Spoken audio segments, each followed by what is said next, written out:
noite a todos. Quero agradecer aqui aos organizadores do evento aqui, para estar aqui falando um pouquinho sobre obesidade. Eu vou falar um pouco, é quase como se fosse a chegada do paciente no serviço. Então, assim, a obesidade é uma doença crônica e multifatorial. Infelizmente, grande parte da população enxerga o paciente obeso por ele comer muito. E não é só comida. Então, existem fatores que possam estar contribuindo para que essa população possa estar ganhando peso e às vezes, mantendo o peso.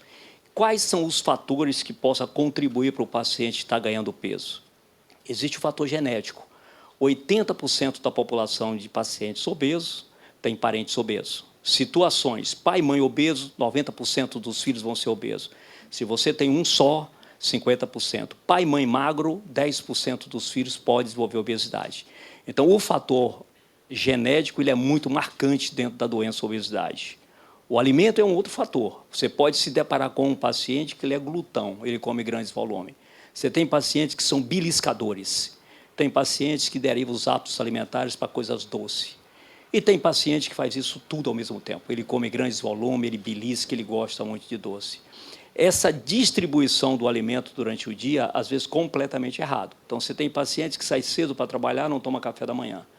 Meio-dia, come um pouco. À noite, quando ele volta para casa, ele desconta. Está tudo errado. Você tem que ter hábitos alimentares saudáveis e bem distribuídos durante o dia. Um outro fator, o sedentarismo. Grande parte da população de obesos não faz atividade física. São pacientes que têm uma vida muito sedentária, de casa para o trabalho, do trabalho para casa. Existe o paciente que, de repente, se inscreve em uma academia, paga 6 meses, 1 ano, frequenta 2 dias e nunca mais ele volta lá. As academias só têm pessoas magras e o paciente obeso não se sente bem nesse ambiente. Então, ele vive no canto dele. Existe o fator metabólico. Então, o metabolismo do paciente obeso é diferente do magro.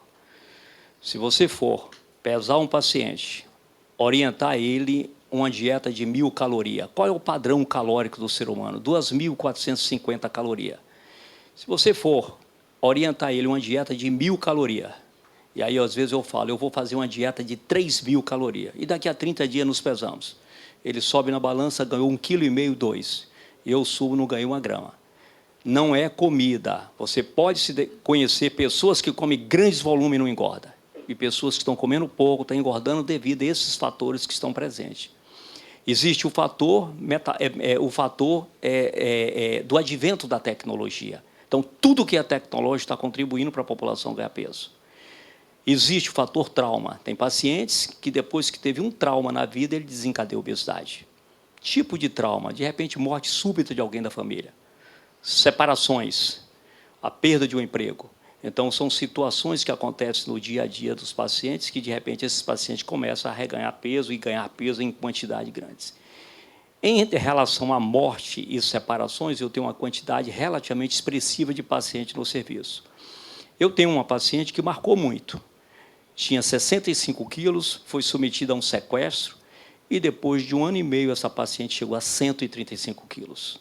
Então, são situações que, às vezes, acontecem e passa desapercebido pela população. Existe um outro fator muito interessante, que é microflora intestinal. A microflora do tracto gastrointestinal do obeso é diferente do magro. Essa microflora absorve tudo que o paciente come. Se você vai para trabalho científico e que você estude um rato obeso e um rato magro, você esteriliza a microflora do gordo e pega a microflora do magro e coloca no rato gordo. O rato gordo começa a perder peso. E se você pegar a microflora do rato gordo e colocar no rato magro começa a ganhar peso. Então, assim, nós estamos falando de uma doença que existe uma gama de fatores. Relato de mulheres que, depois que tiver o primeiro ou segundo filho, desencadeou a obesidade. Situações de pacientes que moram só e pacientes que moram em família. Quem mora só tem fator de predisposição a ganhar peso devido a hábitos alimentares. Se você está voltando para casa, você mora em família, você tem, até prova o contrário, tem uma alimentação mais bem elaborada. Se você mora só, você vai comer o que você encontra pela frente. E isso é um momento de desenvolver obesidade nesses pacientes. Toda vez que você tem... Existem outros fatores que a gente até não sabe e a ciência pode trazer para a gente. Toda vez que você tem um paciente obeso e ele convive bem com a obesidade dele, é o paciente que vai em todos os lugares. Ele vai em praia, ele vai em clube, ele vai em festa. A grande maioria da população de obesos vive no canto dele. É o paciente que é chamado para ir a uma festa, ele fala que vai, mas lá não aparece. E esse paciente é questionado por pessoas que estão em volta dele. Dentro de casa, os seus familiares sempre apontando, você está gordo, você precisa perder peso. Se ele trabalha, ele vai ouvir piada desagradável frente ao excesso de peso dele. E os colegas e as colegas também estão pontuando que ele está gordo. Esse paciente se lança pela primeira vez para fazer um tratamento clínico. Qual é o primeiro tratamento que ele faz? Ele tem dois caminhos. Ele pode comprar a fórmula que o vizinho tomou e emagreceu 20 quilos, ele manda fazer essa fórmula e começa a tomar, ou ele vai para um especialista, que seria o endocrinologista. Esse endócrino, naturalmente, vai traçar plano de ação para esse paciente: dieta, atividade física, psicoterapia e uso de algumas medicações. Eu tenho dois pacientes, um foi para o tratamento clínico e o outro foi para o endócrino. 10 meses se tratando, perderam 25 quilos os dois. E daqui a 10 meses, um ano, estão todos os dois obesos de novo. Infelizmente, os tratamentos clínicos têm até uma resposta em matéria de perder peso, que esse paciente não consegue a sustentação da perda de peso por se tratar de uma doença multifatorial. E, dentro desse contexto, esse paciente começa a fazer vários tipos de tratamento. O que é que vai acontecer com ele? O organismo dele cria resistência aos tratamentos clínicos. Se você tem um paciente que já fez 8 tratamentos, saia do 8º e vamos repetir o primeiro, que ele perdeu 20, 25 quilos. Ele não perde peso nenhum mais. Dentro desse contexto, vai surgir algo de uma importância muito grande, mas também de uma gravidade. Obesidade é doença que carrega outras doenças. E aí você tem uma gama de doenças. Hipertensão, diabetes, colesterol elevado, triglicérida, apneia do sono, esteatose hepática, fator de predisposição 3 vezes mais do que o paciente magro de ter infarto agudo do miocárdio, acidente vascular cerebral, câncer de alguns órgãos, ovário, útero, próstata, intestino grosso, rim e mama. Doença do refluxo, que é azia ou queimor, litíase biliar, que é cálculo na vesícula, incontinência urinária, tem vontade de fazer xixi, se não for ao banheiro, faz xixi na roupa.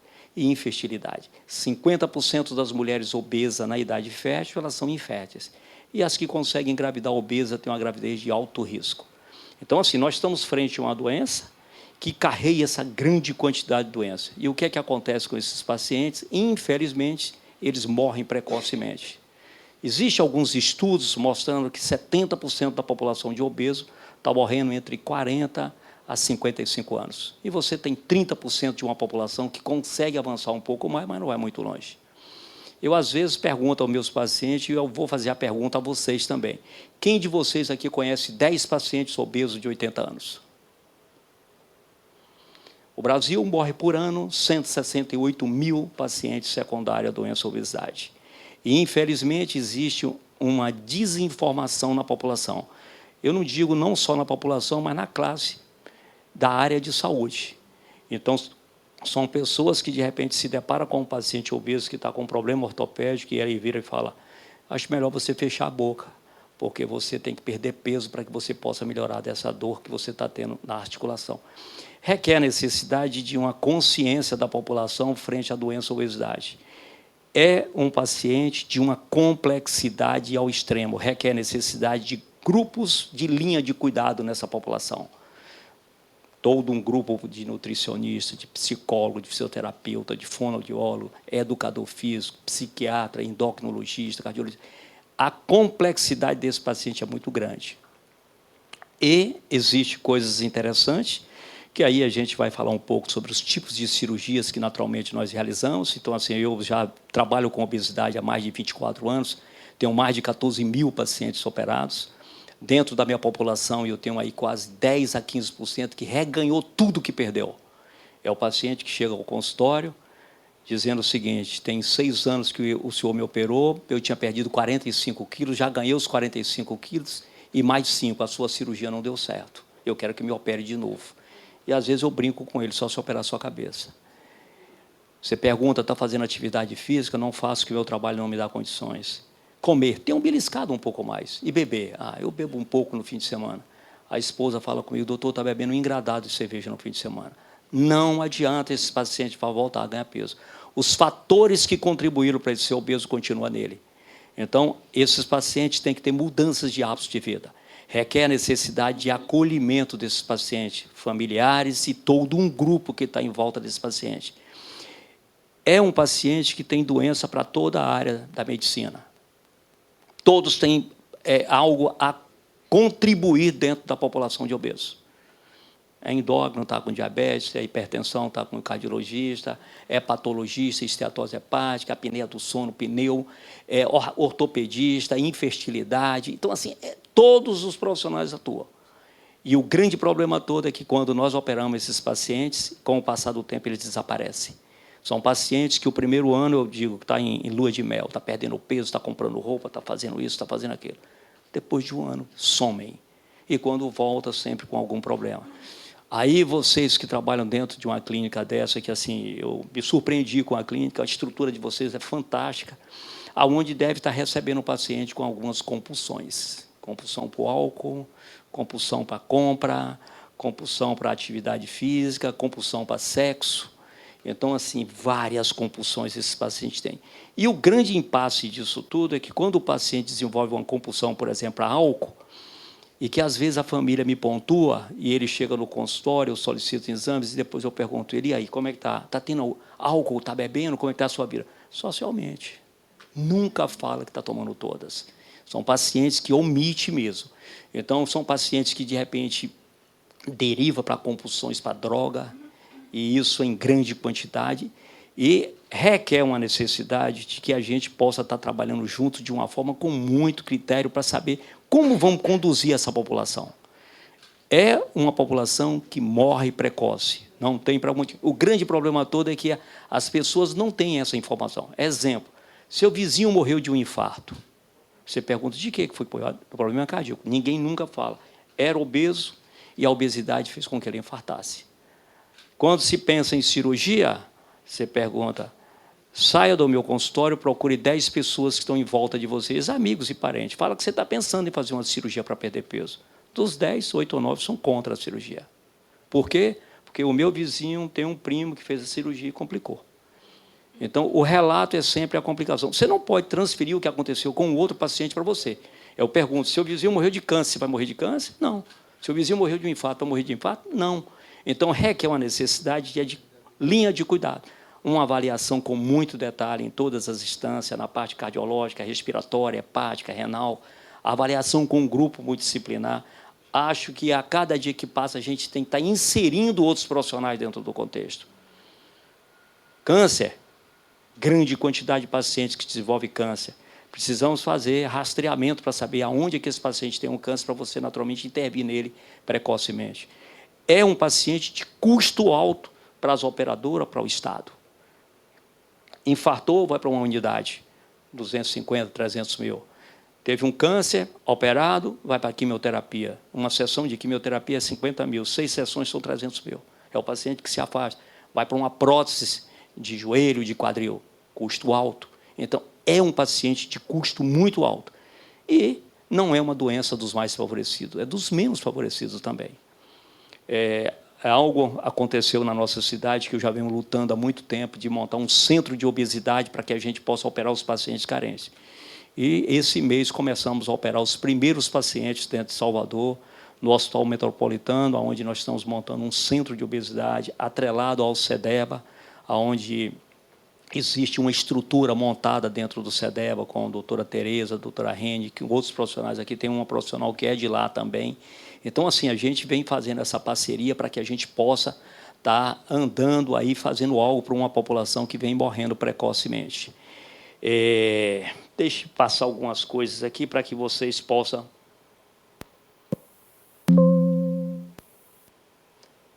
com relação aí, trata-se de uma doença crônica, multifatorial, como eu já passei.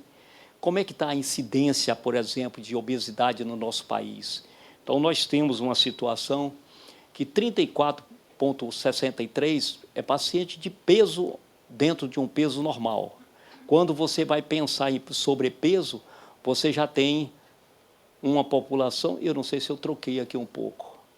Sobrepeso seria 34, peso adequado 31, 31,88 são pacientes que já é considerado obeso, e baixo peso 2,17. Então, nós temos uma situação que já quase 60% da nossa população já está de sobrepeso a obeso. Então, nós estamos caminhando com uma população engordando o tempo todo.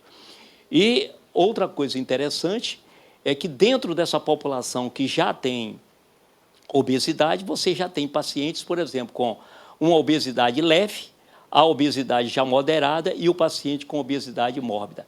Então, o nosso estado tem 14 milhões de habitantes, 14 milhões e pouco. Nós já temos aí, com pacientes elegível para a cirurgia, 2 milhões de pacientes. Quantos por cento da população nós operamos no nosso estado? Nós estamos operando, em média, de 0,5% da população, todos os grupos que operam cirurgia bariátrica dentro do nosso estado. Aí são as doenças que estão associadas à obesidade, então, assim, com relação à diabetes, que é uma doença sistêmica que atinge todos os órgãos, e isso leva à doença cardiovascular com uma frequência muito grande.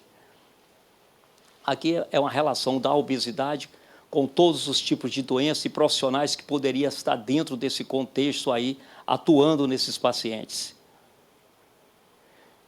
Quanto à intensidade da obesidade, você poderia calcular o índice de massa corpórea, que é onde você calculando entre 18 e 24,9, isso é padrão normal, sobrepeso de 25 a 29, o obeso de 30 a 39, indicação cirúrgica seria a partir de 35 a 39, esse paciente teria que ter pelo menos 2 comorbidades, 2 doenças associadas, e o paciente com obesidade mórbida, com IMC acima de 40, independente de ter doença ou não, esse paciente é cirúrgico. Aí, quanto à distribuição, você pode ter uma distribuição dessa gordura, tanto ginecoide ou androide. A ginecoide acontece muito nas mulheres, são, por exemplo, formato de pera. A androide é a maçã, é em formato de maçã. E a universal é o paciente que tem uma distribuição de gordura pelo corpo todo.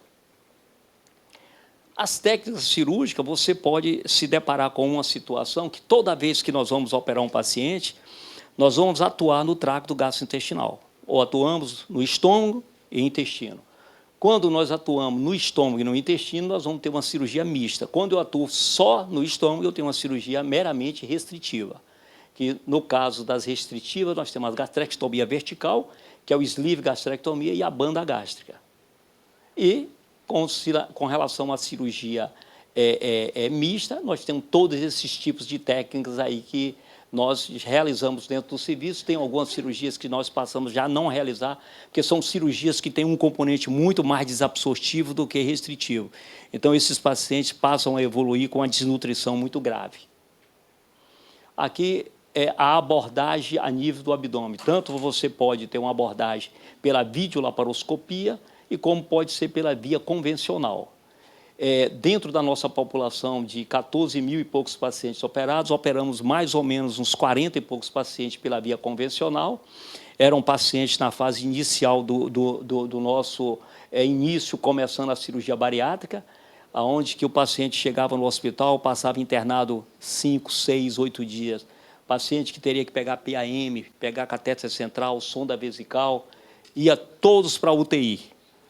Hoje, a forma de como nós abordamos nossos pacientes é pela cirurgia videolaparoscópica. São pacientes que internam hoje, operam hoje, cirurgias que nós demorávamos aqui 3, 4 horas, 30 a 40 minutos nós terminamos a cirurgia. O paciente interna hoje, opera, 2 horas depois que ele já se encontra no apartamento dele, já é para levantar e começar a andar no corredor. No mesmo dia já liberamos líquido e no outro dia esse paciente está de alta. E aí vamos dar continuidade no tratamento por resto da vida. Volto a falar com vocês, obesidade não é doença que tem cura, tem tratamento. Por isso que existe a necessidade de vários profissionais dentro do contexto atuando nessa população. Aqui é uma cirurgia mista, que é a cirurgia, ou a cirurgia restritiva, quer dizer que é banda. Na época que eu iniciei a cirurgia, essa era uma cirurgia que estava muito na moda. Quase a população do nosso país colocava banda, os médicos colocavam banda. Você ia para congresso, todo mundo falava muito bem de banda, que apertava, que folgava, porque esse dispositivozinho que tem ali em cima fica debaixo da pele, que você pode injetar um pouquinho de soro e ele tem um sistema de balão dentro dessa aí que ele aperta mais, ou ele pode folgar. Então, normalmente, o alimento o paciente come, cai nessa câmara gástrica pequena. Aqui tem alguma coisinha que eu possa acender? Aqui? Aqui. Então, assim, aqui o paciente come, cai nessa câmara e depois desce para essa câmara. O que é que aconteceu com essa população que foi colocado banda? 85% da população voltou a reganho de peso. Então, caiu no desuso. Hoje não se coloca banda na população mais. Dentro do serviço nosso, nós colocamos 10 bandas e todas as 10 eu tirei. E já tirei uma quantidade relativamente expressiva de banda, porque em Salvador tem um profissional que colocou muita banda. E, de vez em quando, aparece o paciente no serviço para que possa, naturalmente, a gente tirar essa banda e fazer um outro tipo de cirurgia. Aqui é a cirurgia da gastrectomia vertical. É uma cirurgia também restritiva, onde nós realizamos um tubo gástrico. Essa porção do estômago aqui vai sair da cavidade. Isso não vai ficar. Então, você secciona com um material que é um grampeador e você faz essa secção no estômago e essa parte aqui vai sair da cavidade. O paciente passa a ter um tubo onde ele come e o alimento passa para o intestino, transição do estômago para o intestino. Daqui até o intestino grosso, nós temos mais ou menos uns 6 metros de intestino. É uma cirurgia mais nova e ela tem um componente meramente restritivo. Aqui são as cirurgias que tem mais de 50 anos que se faz no mundo. É o bypass.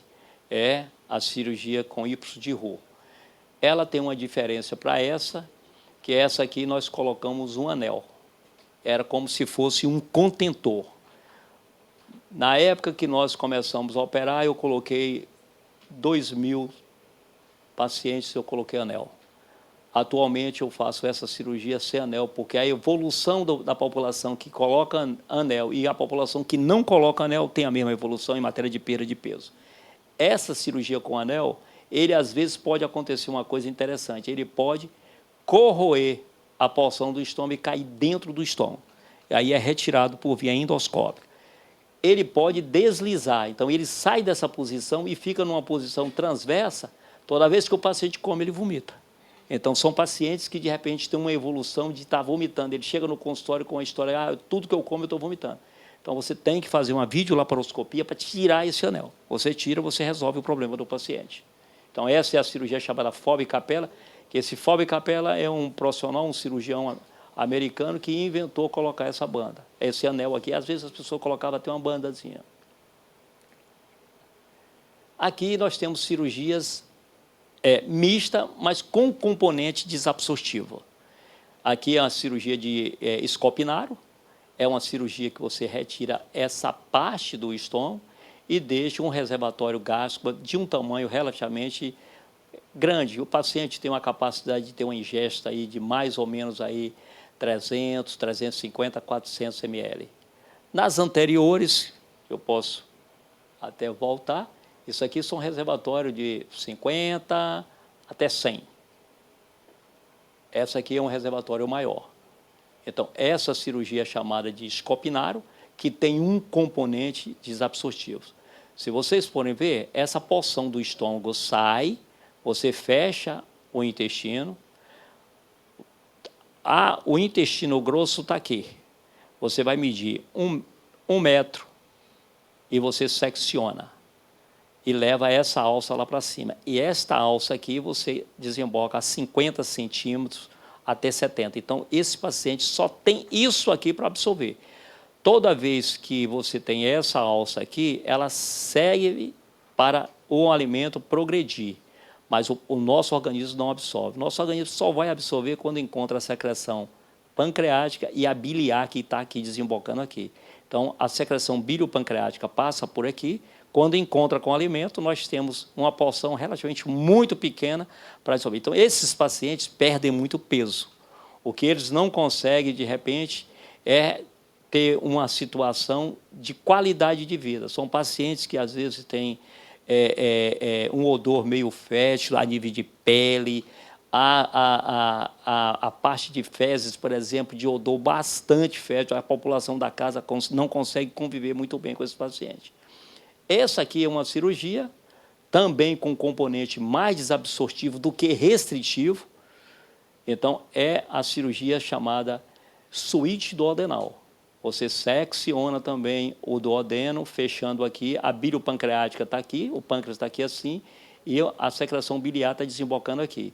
Você vai medir também, mais ou menos 2 metros de alça, você traz para aqui e desemboca mais ou menos 75, no estourado 1 metro. Também é uma cirurgia que tem resolução muito boa para os pacientes diabéticos, mas esses pacientes, ao transcorrer da vida, têm muita desnutrição. Se fosse uma população que tivesse uma frequência dentro do serviço, você poderia ter esse paciente em uma situação mais favorável, mas desaparece e ele entra num grau de desnutrição muito grande. Aqui são cirurgias novas, certo? São cirurgias que, essa aqui é uma cirurgia mais nova, que é chamada bipartição, aonde você faz um sleeve e você mantém o alimento tanto passando pelo duodeno, como também passando por uma alça que você secciona. Você vai medir mais ou menos 2 metros, você traz essa alça para aqui, então o paciente, quando come o alimento, pode passar por aqui e ela passa por aqui também. E essa alça que foi seccionada desemboca mais ou menos a 1,5 metro, a estourado 2 metros. Então, é uma cirurgia também com componente restritivo e desabsortivo. Ela só tem uma coisa que chama muita atenção, é que ela deixa passar o alimento pelo duodeno. Quando você exclui o duodeno, você vai ter pacientes com deficiência de vitamina B12. Às vezes, é algo que a vitamina, o alimento onde tem vitaminas é mais absorvido nessa porção aqui. Essa aqui é uma cirurgia chamada de bipartição também, mas com uma alça única. Então, você exclui porção do estômago, mantém ele aqui, o alimento pode passar por esse pouch novo que foi criado e traz uma alça não seccionando, só pega a alça e faz uma desembocadura desse pouch pequeno que foi criado aqui. E aqui aonde passa a secreção bílio-pancreática também.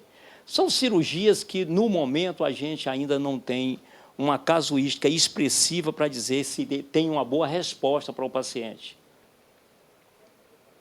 Aqui é o balão, que é uma prótese que nós colocamos dentro do estômago do paciente, tem uma capacidade de 400 a 750 ml, onde esse paciente permanece com esse balão por um período de 6 meses e tem balão de 1 ano.